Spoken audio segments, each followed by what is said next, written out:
If you'll go right on through there.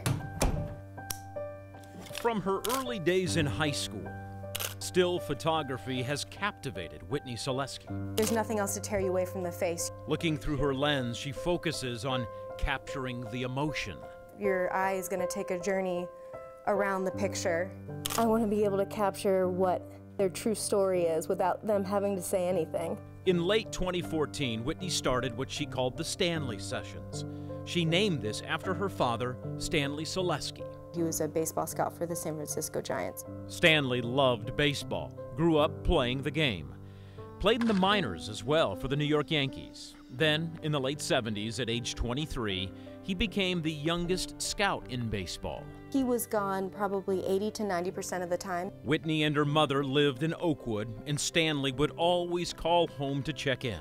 I don't really talk about this a lot. October 2014, it was a Sunday. I did get to say I love you, which was super important. Then, after that, alone in his hotel room in Baltimore, Maryland, Stanley Sessions killed himself. There is nothing like grief to completely change the way you were living your life. Whitney and her mom said there was never any indication he would do this. To be brutally honest, sometimes I get frustrated with myself that I named it the Stanley Sessions because every time I say his name, I have to remember.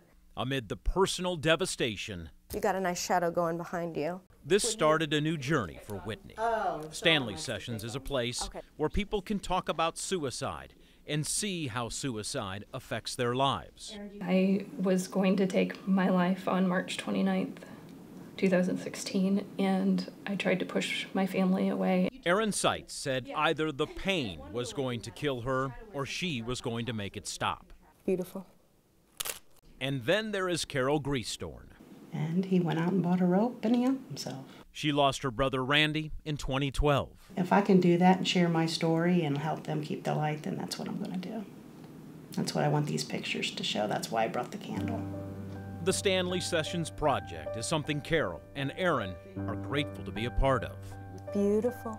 Because they believe sharing their stories of grief, loneliness, and recovery will guide others and show them there is help dealing with the pain and they're not alone in this. I think probably my dad felt a lot of that too. I wish, like you, he had been open. And I think it's a shame that he wasn't, but. And that's why we need to make people uncomfortable by talking about it. Oh, yeah.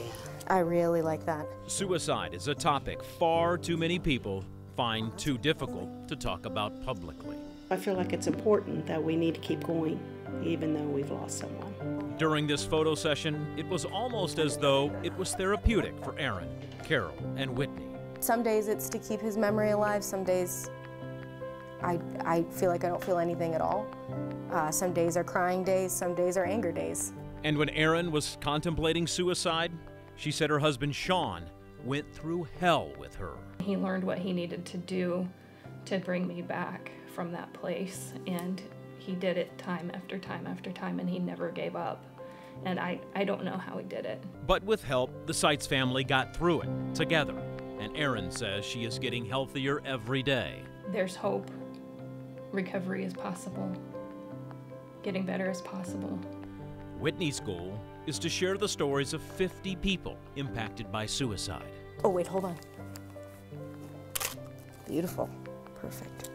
Eventually, she hopes to turn her pictures and people's journeys into a coffee table book and get it into area coffee shops and restaurants. This is an uncomfortable topic, but far less painful than what got Whitney to this point in life.